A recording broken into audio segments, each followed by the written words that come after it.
Morning guys, welcome to my channel medical अभी। मैंने blood की विभिन्न सीरीज़ों में आप सभी को उसके विभिन्न पार्टों के बारे में भी बताया हुआ है कि पिछली वीडियो में मैंने आपको ब्लड के ग्रुपों के बारे में बताया था और उसको एक व्यक्ति से दूसरे व्यक्ति में कैसे ट्रांसफ्यूज़ किया जाएगा इसके बारे में भी बताया था। तो आज का जो हमारा वीडियो है वो है ब्लड क्लॉटिंग। तो ब्लड क्लॉटिंग को हम देखेंगे कैसे होता है, ब्लड क्लॉटिंग होती क्या है इसके बारे में जानेंगे और ये हमारे लिए क्यों महत्वपूर्ण है, हमारे शरीर में इसकी क्या महत्वता है, ये सभी चीज़ों के बारे में हम इसमें जानेंगे। इसमें ये भी देखेंगे कि प्लेटलेट्स को जोड़ने के लिए कौन सा फैक्टर हमारे शरीर में पाया जाता है जो इसको प्लाज्मा में होता है, जो इसको क्लॉट करने में एक दूसरे को बाइंड करने में हमारी मदद करता है। इसके पीछे के एंजाइम के बारे में भी जानेंगे और हमारे प्लाज्मा में जो प्रोटीन्स पाई जाती हैं जैसे फाइब्रिन, ग्लोबुलिन, तो इनमें से जो सबसे महत्वपूर्ण होगी जो ब्लड क्लॉटिंग में काम करेगी वो होगी हमारी फाइब्रोजिन्स होंगी। तीन प्रोटीन्स होती हैं मुख्यतः जो हमारे शरीर के लिए बहुत ही महत्वपूर्ण होती हैं। जो पहली प्रोटीन होगी वो होगी फाइब्रोजिन, दूसरी होती है ग्लोब्यूलिन और तीसरी होती है एल्ब्यूलिन। तो ब्लड क्लॉटिंग क्या होता है?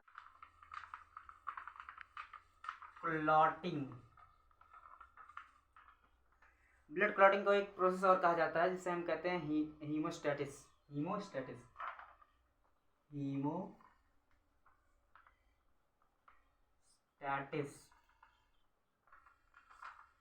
तो हीमोस्टैटिस वर्ड में आप देख रहे होंगे इसमें दो वर्ड है, एक है हीमो और दूसरा है स्टैटिस।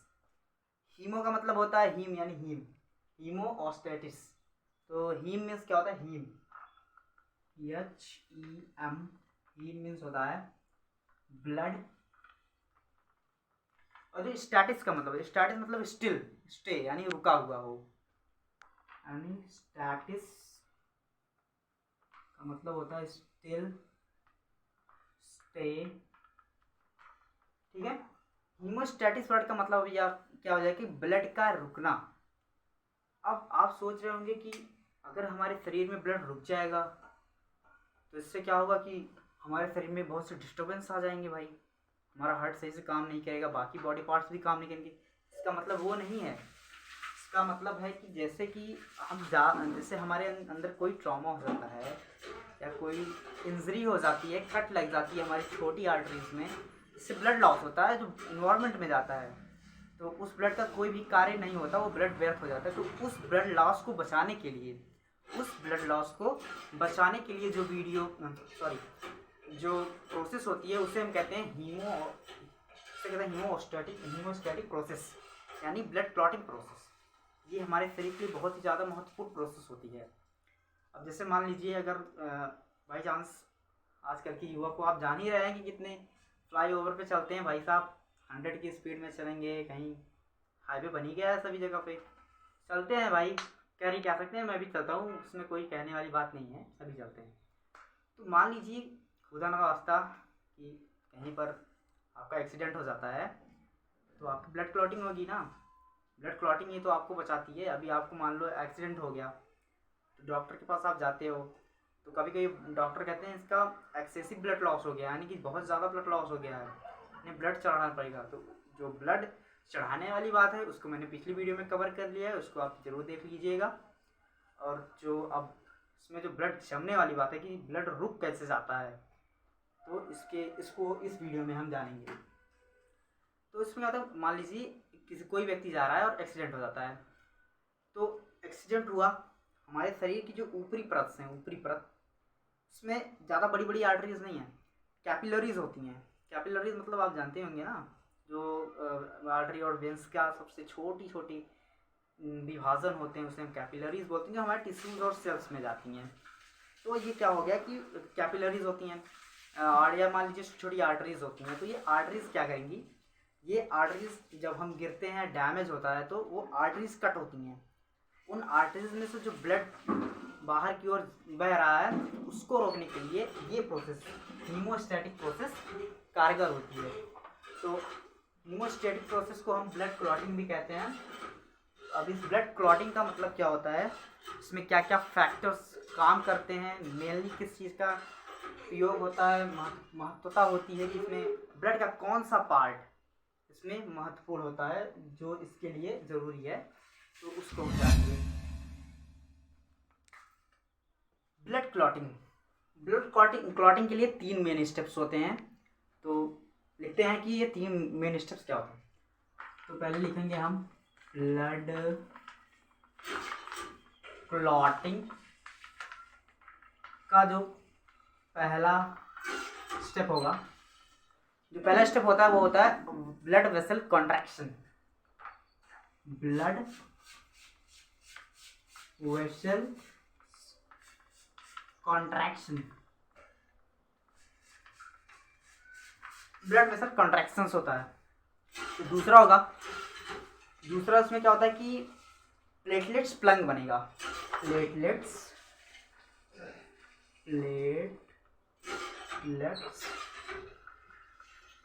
Plunge formation. Platelets plunge formation, ये हो गया पहला, ये हो गया दूसरा स्टेप। अभी बनेगा हमारा तीसरा स्टेप। जो तीसरा होगा वो होगा फाइब्रिन क्लॉट। फाइब्रिन क्लॉट मतलब होता है कि जो प्लेटलेट प्लंग को कवर करता है, वो क्या होगा, फाइब्रिन क्लॉट। ये फाइब्रिन क्लॉट आप समझ ही रहे होंगे, कुछ रिलेट कर रहे होंगे कि फाइब्रिन वर्ड कहीं पे आया था। ये फाइब्रिन वर्ड जो आया था वो वर्ड आया था फाइब्रिनोजन से मेल खा रहा है। फाइब्रिनोजन से आपको पता ना, फाइब्रिनोजन प्लेटलेट प्लाज्मा में पाई जाती हैं, 3 प्रोटीन्स होती हैं मेनली, और जो क्लॉटिंग में काम करती है वो सिर्फ फाइब्रिनोजन होती है। तो ठीक है, अब बनेगा हमारा फाइब्रिन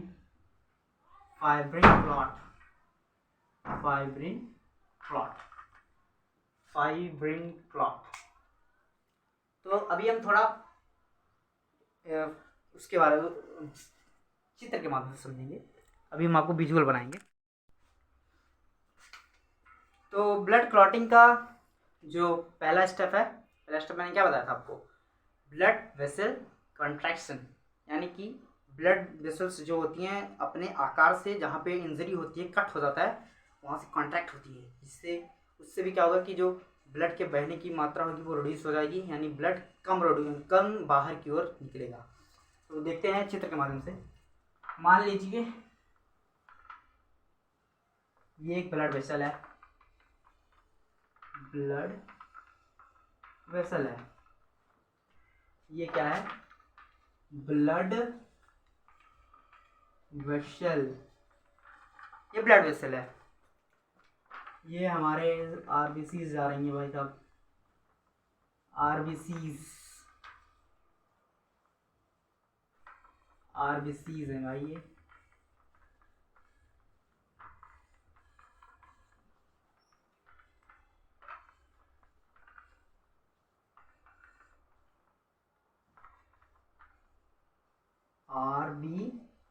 आरबीसीज हैं ये, आरबीसीज हैं, ये ब्लड वेसल है।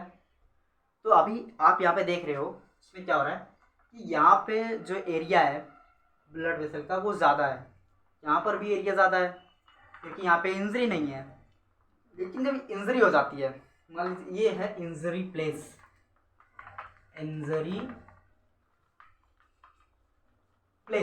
ये क्या है, इंजरी प्लेस, इस प्लेस पे इंजरी है। तो आप देखिए यहाँ पे आने के बाद जो एरिया है, जो ब्लड वेसल का एरिया है वो कम हो गया है, रिड्यूस हो गया है। तो इससे क्या होगा कि रिड्यूस जो होगा, तो ये जो ब्लड है, आरबीसीज है, ये सीधा जाएंगी। अगर ये एरिया ऐसे ही रहता तो ये ब्लड जो आरबीसीज हैं वो बाहर की ओर ज़्यादा मात्रा में बाहर की ओर जाती। जो अब ये हमारा होगा, ये प्राइमरी होता है, प्राइमरी क्लॉटिंग प्रोसेस होती है ये, प्राइमरी क्लॉटिंग प्रोसेस। जो दूसरी होती है, हमने बताया आपको कि जो दूसरा प्रोसेस है, प्रोसेस का नाम लिख देते हैं भाई साहब। पहली प्रोसेस है वेसल कॉन्ट्रैक्शन, ठीक है। दूसरी प्रोसेस जो होगी वो होगी प्लेटलेट्स प्लंग, इसी में बनेगा प्लेटलेट्स प्लंग। तो देखिए क्या होता है,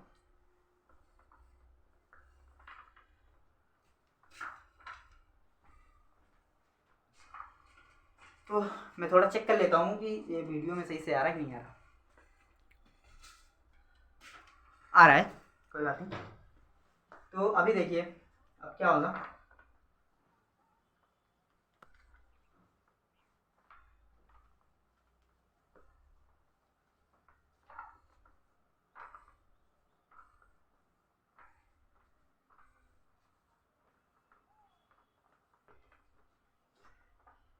अब देखिए यहाँ पे एक प्लॉट बन गया है। आप लोग लैब गए होंगे तो आपने देखा होगा कि कॉर्क होता है, लकड़ी का कॉर्क होता है, जिसे हम वेसल के ऊपर छोड़ देते हैं कि जो उसमें इंटरनल मटेरियल है वो बाहर की ओर ना जाए और कुछ बाहर से अंदर ना आए।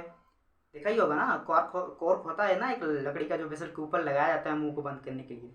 वैसे ये है, ये उसी काम ये करता है भाई। जो अंदर का मटेरियल होगा वो बाहर नहीं जाएगा।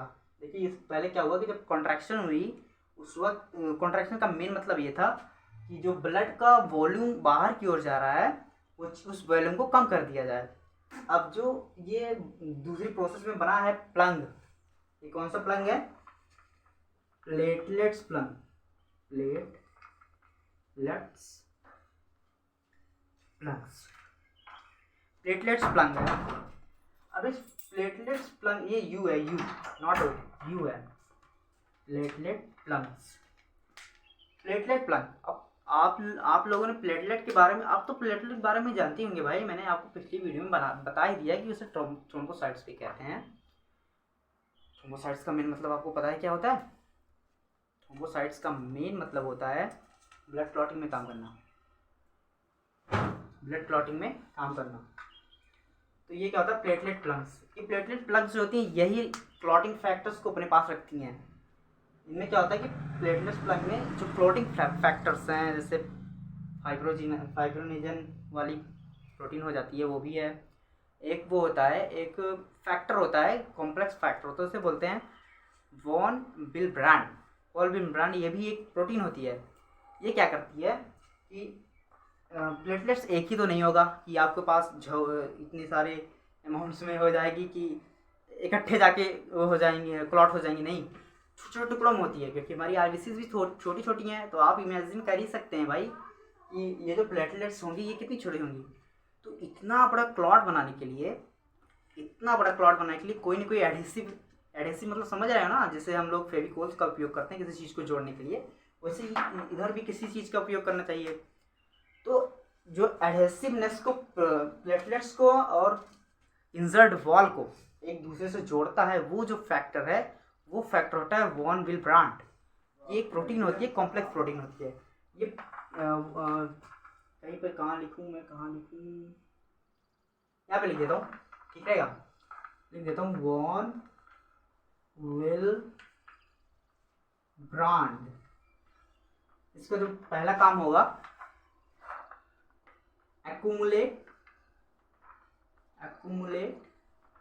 प्लेटलेट्स को एक दूसरे से जोड़ेगी। बॉन्डिंग बिटवीन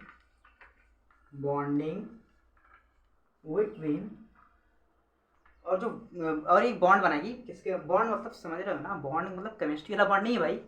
यहाँ पे बॉन्डिंग का मतलब है कि जोड़ने का काम करती है। किसको?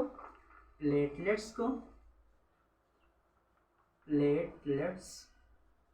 And injured wall.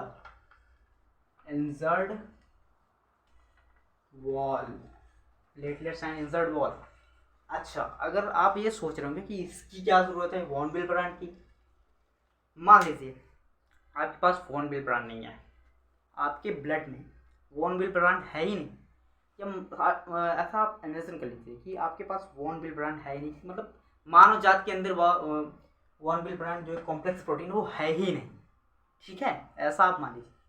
तो क्या होगा? क्या प्लेटलेट्स एक दूसरे से जुड़ेंगी? क्लॉट का फॉर्मेशन होगा, प्लंग का फॉर्मेशन होगा जो प्लेटलेट्स प्लंग बना था? नहीं होगा।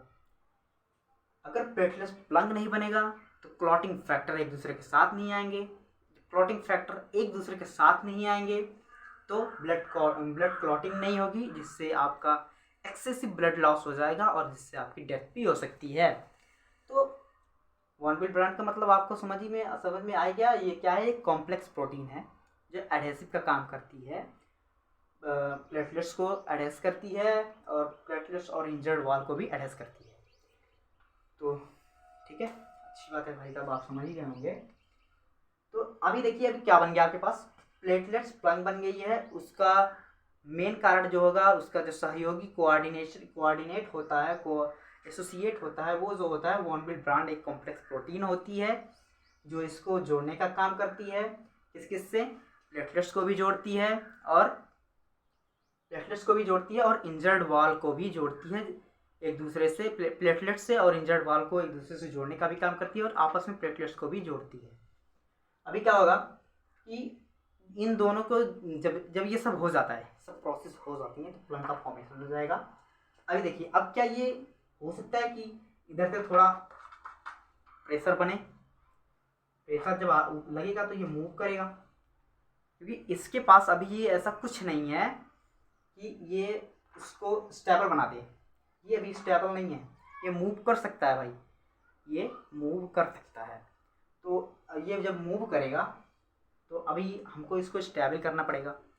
अभी इसको स्टेबल करने के लिए हमें कुछ ऐसे नेट लाइक स्ट्रक्चर्स का फॉर्मेशन करना, ऐसा नेट लाइक स्ट्रक्चर्स का फॉर्मेशन होगा हमारे ब्लड के अंदर, यानी जालनुमा ऐसा संरचना का निर्माण होगा हमारे अंदर, जो इस चीज़ को स्ट्रॉन्ग स्टेबल बना देगी, यानी स्थिर बना देगी और स्ट्रॉन्ग बना देगी कि ये हटेगा नहीं यहाँ से, ताकि कितना भी प्रेशर हो ये हटेगा नहीं यहाँ से। ठीक है, तो नीचे भी दिखाई नहीं दे रहा वीडियो में, तो अभी मैं इसको रफ करूँगा, फिर उसके बाद आगे की वीडियो को प्रोसीड करूँगा। थर्ड स्टेप है, थर्ड स्टेप क्या था मेरे भाई, थर्ड स्टेप, पहली स्टेप क्या है आपका ब्लड क्लॉटिंग का। मैंने आपको बताया कि ब्लड क्लॉटिंग के 3 स्टेप्स होते हैं। तो फर्स्ट स्टेप क्या होगा, फर्स्ट स्टेप मैंने आपको बताया ब्लड कंस्ट्रक्शन है, सॉरी ब्लड नहीं, वेसल कॉन्ट्रैक्शन।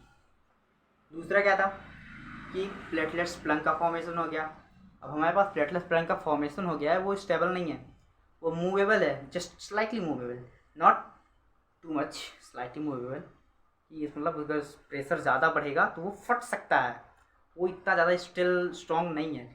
आपने देखा होगा कि जब आपको चोट लगती है, कट लगता है, तो रेड थोड़ा रहता है, जब ऊपर से आपके जब आपके ऊपर वो पड़ेगा, परत लगेगी, प्लंग का फॉर्मेशन होगा, वाइट कुछ ऐसा रहता है ना, वो जो वाइट है वही चीज़ होती है हमारा प्लेटलेट्स प्लंग। वो प्लेटलेट्स प्लंग ज़्यादा वो परमिएबल होती है, सेमी परमिएबल, मतलब सेमी परमिएबल नहीं कह सकते, सेमी ट्रांसपेरेंट होती है। आप वहाँ से जब देखते हो तो कुछ थोड़ा रेड टाइप का दिखाई देता है।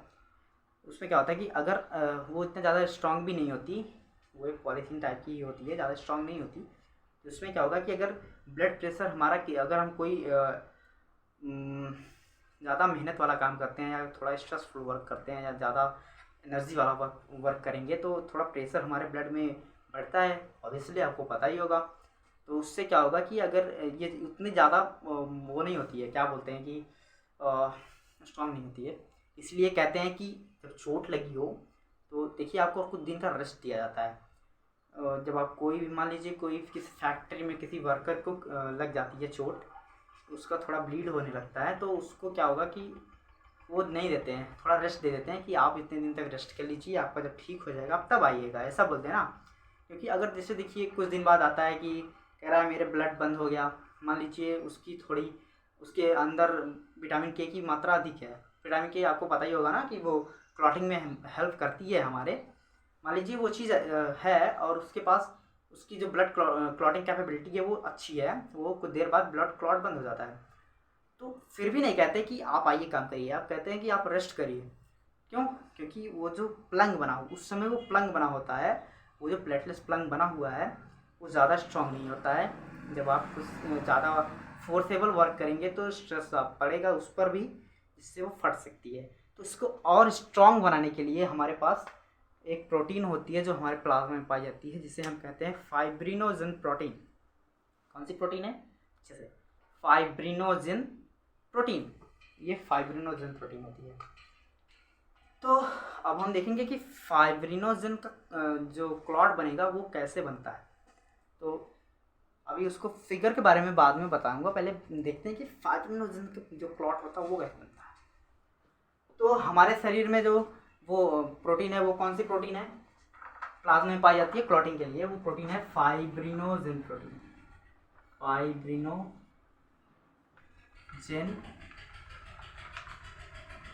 प्रोटीन है, ये फाइब्रिनोजन प्रोटीन है, ठीक है। अब क्या होगा कि इसमें एक एंजाइम वर्क करता है, एक एंजाइम वर्क करता है। वो एंजाइम क्या है, वो एंजाइम होती है थ्रोम्बोकाइनेज एंजाइम। थ्रोम्बोकाइनेज एंजाइम नहीं होती है, सॉरी। तीसरी प्रोसेस है, इसको हम कहते हैं भाई साहब, इसको एक और प्रोसेस कहा जाता है जिसे हम कहते हैं कैस्काडे प्रोसेस। कौन सी प्रोसेस है, लिख देता हूँ भाई, सुन लो। कैस्काडे प्रोसेस से हम कहते हैं, दिख रहा है ना, कैस्काडे प्रोसेस। कैस्काडे प्रोसेस होता है। इस कैस्काडे प्रोसेस में होता क्या है, एक एंजाइम होता है थ्रोम्बोकाइनेज। वो थ्रोम्बोकाइनेज क्या करता है कि जो पैराथ्रोम्बिन होती है, ये पैराथ्रोम्बिन को थ्रोम्बोकाइनेज वर्क करता है, उस पर रिएक्ट करता है, कैटलिस्ट करता है, रिएक्शन को बनाता है थ्रोम्बिन, एक्टिवली चार्ज होती है। तो ये क्या होता है कि पैराथ्रोम्बिन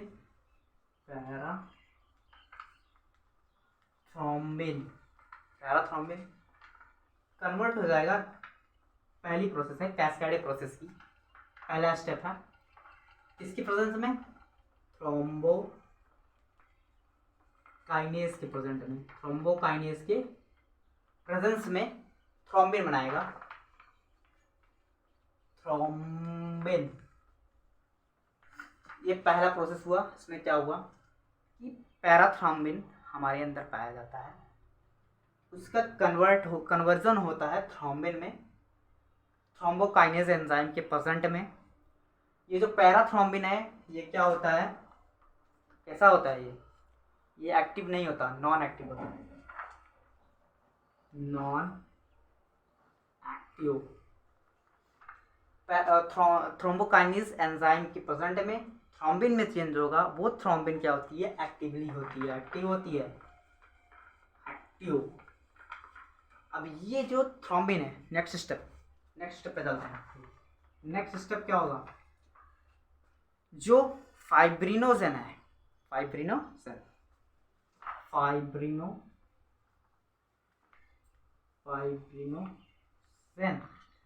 ये फाइब्रिनोजन प्रोटीन जो है, ये कन्वर्ट होगी फाइब्रिन में, कन्वर्ट होगी फाइब्रिन में कन्वर्ट हुई। किसके प्रेजेंट में, थ्रोम्बिन के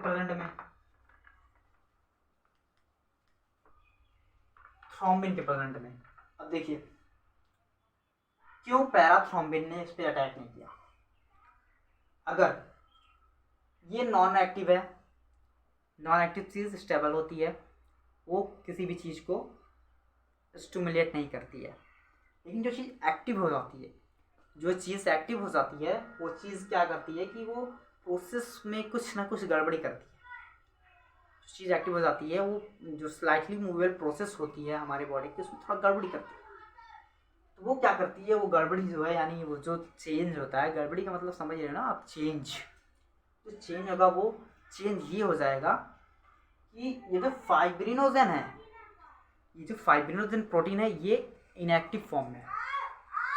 अगर फाइब्रिनोजन प्रोटीन हमेशा एक्टिव फॉर्म में होती तो ये क्या होता। आप लोग इस क्वेश्चन का आंसर मुझे कमेंट में जरूर बताइएगा कि अगर फाइब्रिनोजन प्रोटीन हमेशा एक्टिवेट होती, हमेशा, अब ब्लड हमारे अंदर फ्लो हो रहा है ना, तो प्लाज्मा भी फ्लो हो रहा होगा, तो प्लाज्मा में प्रेजेंट ये फाइब्रिनोजन प्रोटीन है, वो भी प्रेजेंट हो रही है, वो भी फ्लो हो रही है। तो अगर वो चीज़ हमेशा एक्टिव होती, हमेशा, इमेजिन कि जस्ट इमेजिन, अगर वो चीज़ हमेशा एक्टिवेट होती तो हमारे ब्लड मैकेनिज्म में क्या होता, क्या प्रॉब्लम होती, प्रॉब्लम नहीं, मतलब क्या चेंज होता। इसको आप कमेंट में ज़रूर बताइएगा। मुझे आशा है कि आप लोग बताएंगे भाई साहब, पढ़ने लिखने वाले लोग हैं यार, बताना ही चाहिए। नहीं पता रहेगा तो मैं आपको बता दूंगा, कोई इसमें बुरी बात नहीं है, मैं बताऊँगा। तो अभी मान के चलते हैं हम, ये क्या है, नॉन एक्टिव है, और ये फाइब्रिन क्या होगा, थ्रोम्बिन के प्रेजेंट में एक्टिव हो जाएगा, एक्टिव। अब क्या हुआ, ये फाइब्रिन फाइबर्स होते हैं, फाइबर्स, छोटे छोटे फाइबर्स, फाइबर्स कहते होते हैं thread like structure. Fibrin is a thread like structure. Fibrin is a thread like structure. Thread like structure है। आपने जाल की तो क्या भाई, जाल जाल देखा ही होगा ना आप सभी ने। वो जैसे देखिए मॉस्किटो नेट देखा ही होगा पक्का, किस चीज़ की बनी हुई, छोटे छोटे थ्रेड्स होते हैं ना उसमें। वो जो मैंने आपको बताया था कि जो प्लंग बना था, प्लेटलेट्स प्लंग, उसको मजबूती प्रदान करने के लिए हमारे पास एक जालनुमा संरचना का निर्माण होता है हमारे ब्लड के अंदर। वो जालनुमा संरचना कैसे बनती है, उसका जो प्रोसेस होता है उसे बोलते हैं कैस्काडी प्रोसेस। ये कैस्काडी प्रोसेस जो है, वो कैस्काडी प्रोसेस में क्या चीज़ महत्वपूर्ण होती है जो उस जालनुमा स्ट्रक्चर को बनाती है, उसमें जो होता है वो फाइब्रिन होता है। वो फाइब्रिन कैसे आता है, मैंने आपको 3 स्टेप्स में बता दिया, सॉरी 3 स्टेप में नहीं हुआ, 2 स्टेप में है, सॉरी 2 स्टेप में, ये 2 स्टेप में मैंने आपको बता दिया वो फाइब्रिन आता कहाँ से है। तो अब ये क्या करेगा, रफ कर दूं क्योंकि नीचे दिखाई नहीं दे रहा वीडियो में, ठीक है, रफ कर देता हूँ।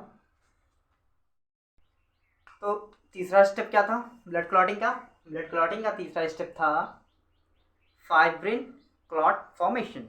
फाइब्रिन क्लॉट फॉर्मेशन था ना, थर्ड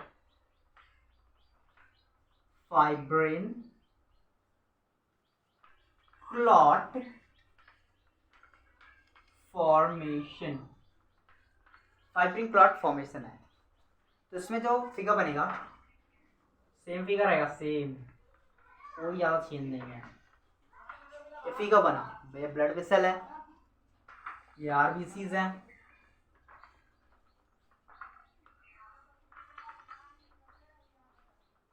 डिवाइड है भाई, डिवाइड मतलब समझ रहे हो ना, इसमें न्यूक्लियस नहीं है, ये जो गोल गोल बना रहा हूँ ये न्यूक्लियस में समझ लीजिएगा इसको, वरना आरबीसी होगी नहीं ना, डब्ल्यूबीसी बन जाएगी, ये आरबीसीज है। तो ये हमारे पास क्या है, ये प्लेटलेट्स प्लंग है, प्लेटलेट्स प्लंग है, पिछले फिगर में ऐसा ही था, ये प्लेटलेट्स प्लंग है। ये जो प्लेटलेट्स प्लंग है ये स्टेबल और उतना स्ट्रॉन्ग नहीं था, तो इस पर क्या होगा, जालनुमा संरचना आएगी। ये जो देखो मैं बना दे रहा हूँ,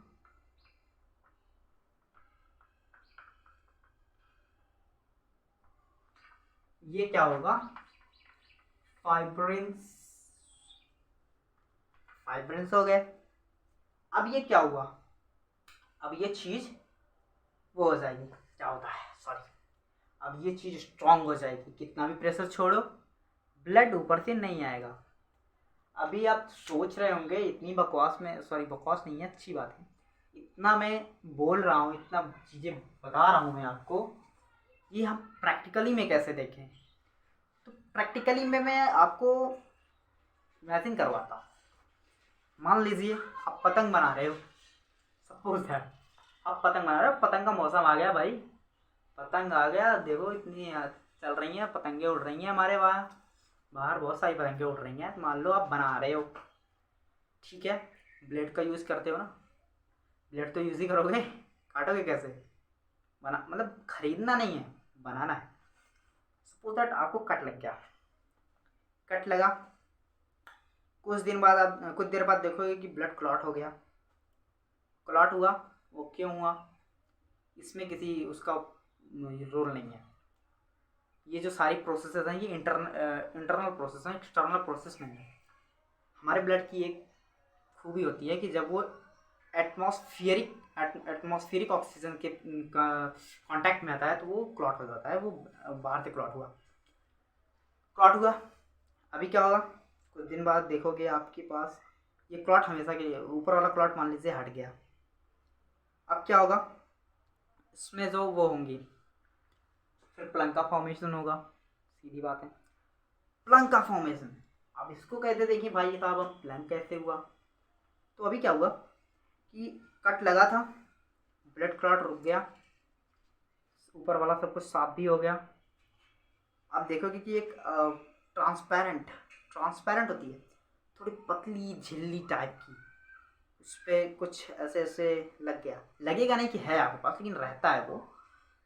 उसी के कारण भाई ये ब्लड का जो फॉर्मेशन होगा, जो फॉर्मेशन नहीं है यार, कुछ निकल जाता है, फॉर्मेशन नहीं है, जो ये एक्सेसिव लॉस वाली प्रोसेस है ये नहीं होगी, उसी के कारण नहीं होती है। अब देखिए कुछ दिन बाद आपके शरीर पर, शरीर पे नहीं, यहाँ पे कट लगा हुआ है इंजर्ड प्लेस पर, कुछ रेडिश ब्राउन टाइप का, थोड़ा लाल में कत्था टाइप का कुछ आ जाएगा। ऐसा स्ट्रक्चर जो थोड़ा रेडिश होता है, जैसे फिर कुछ देर बाद काला हो जाए, कुछ देर बाद नहीं, दिनों बाद काला हो जाएगा, फिर वो अपने आप हट जाता है। तो वो जो काला चीज़ होता है ना, वो काला रंग इसी के कारण आता है, फाइब्रिन्स की जो थ्रेड्स होती हैं वो इसके ऊपर कवर हो जाती हैं और इसको मजबूती प्रदान करती हैं, वही फाइब्रिन्स, उसी फाइब्रिन्स के कारण वो रेडिश ब्राउन कलर आता है जो क्लॉथ में प्रेजेंट होती है।